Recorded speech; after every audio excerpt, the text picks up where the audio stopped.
en Biodanza, chaque séance est unique. On ne fait jamais 2 fois la même séance. Elle est construite à partir de celle qui s'est passée avant, ou alors elle est construite au sein d'une progressivité voulue par le facilitateur. Et elle s'appuie pour qu'une séance marche bien. Ça s'appuie sur le cadre. Et le cadre, c'est vraiment cette notion de bienveillance, de respect, d'unité dans le temps. Il y a aussi une courbe de la séance elle-même.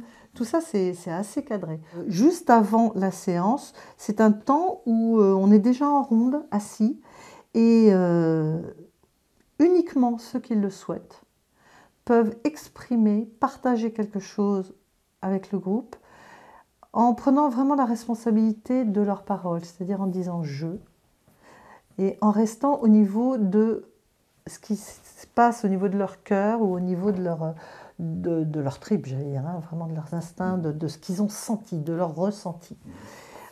C'est pas un endroit pour dire ah, il s'est passé ça la dernière fois, je pense que c'est dû à mon père, à ma mère, à ma vie, etc. Non, c'est vraiment un endroit simplement pour partager un ressenti. Moi, dans telle danse, la semaine dernière, j'ai ressenti ça. C'était bouleversant, ou c'était merveilleux, ou c'était trop dur pour moi, ou voilà.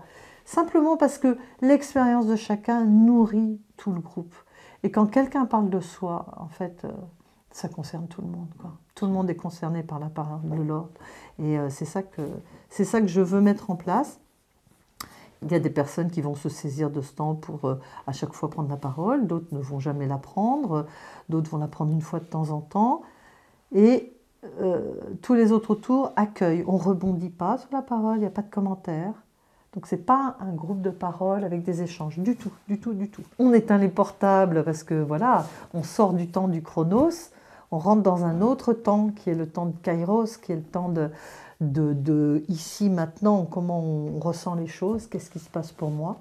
Et puis on laisse le corps parler, les expressions parler, on peut quand même chanter s'il y a une musique qui nous plaît beaucoup. Il faut que la personne puisse se sentir accueillie pleinement et sans regard extérieur, pour pouvoir vraiment aller en toute confiance dans ce qu'elle a peut-être de plus intime.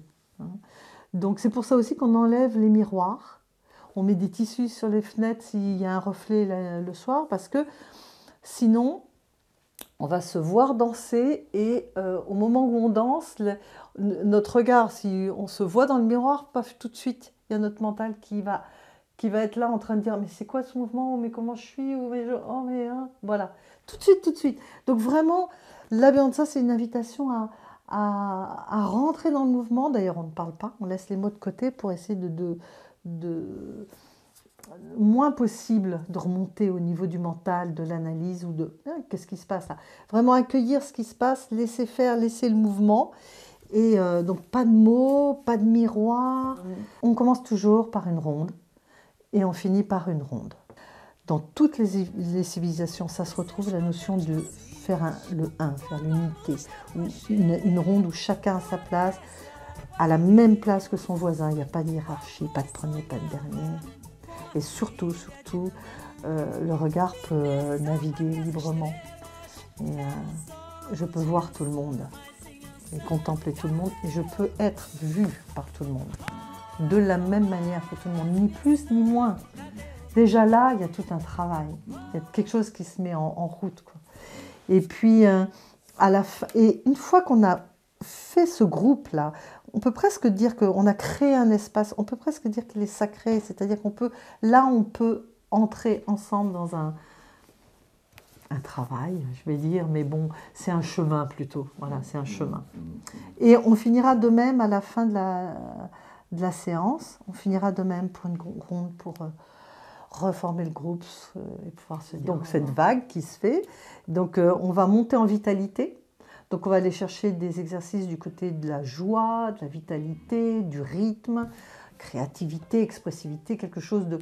On va aller réveiller les potentiels qu'on a en nous, de joie, de force, d'élan vital, même d'opposition, tout ce qui fonde notre identité de ce côté-là.